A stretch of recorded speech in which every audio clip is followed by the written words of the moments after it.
Iran's stated intention was to avenge the deaths of 2 IRGC-supported terrorist leaders and an IRGC commander by inflicting significant damage and death in Israel.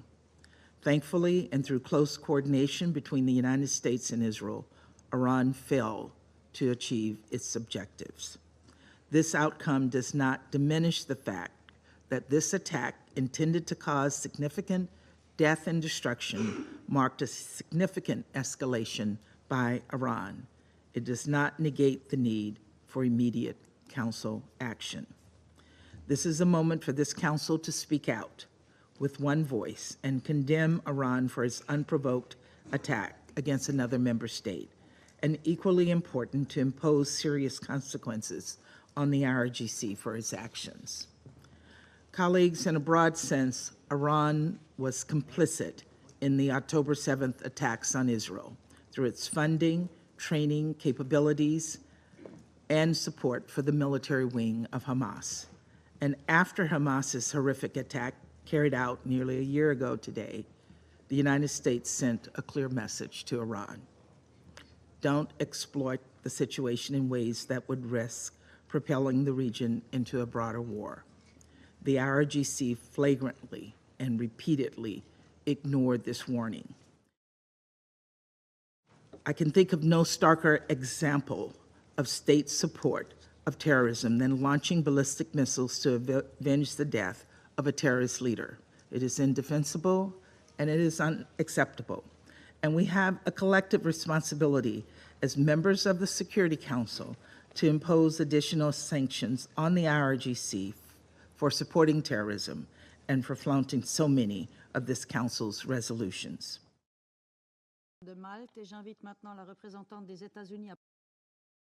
We are also committed to doing everything possible to end the war in Gaza, where Palestinian civilians have been caught in the crosshairs of war, where dire humanitarian crisis persists.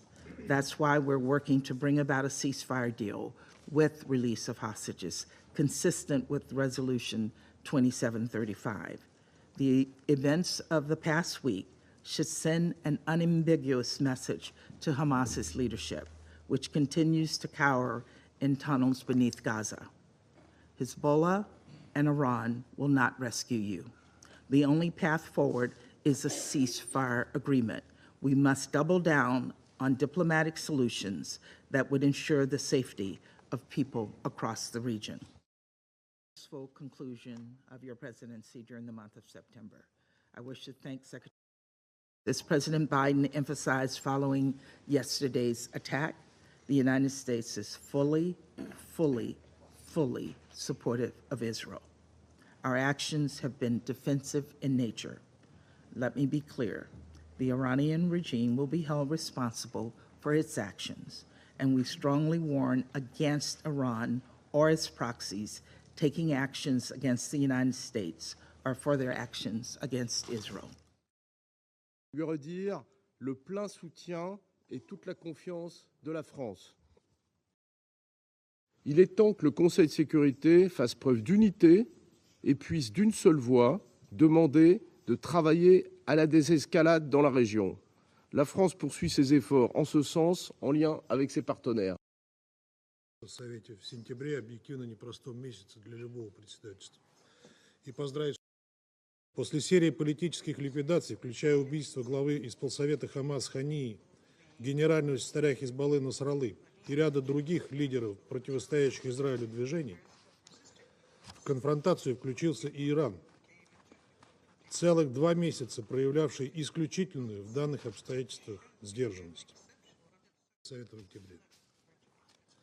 Благодарим генерального секретаря за его оценку. Сложно представить, на какую роль в дипломатическом процессе с подобной оценкой ситуации можно рассчитывать. Как будто все это случилось в вакууме. Как будто ничего не происходит и не происходило в Ливане, в Газе, в Сирии, Йемене, что и привело к новому, опаснейшему витку разрастающегося ближневосточного конфликта. 738e séance du Conseil de sécurité est ouverte.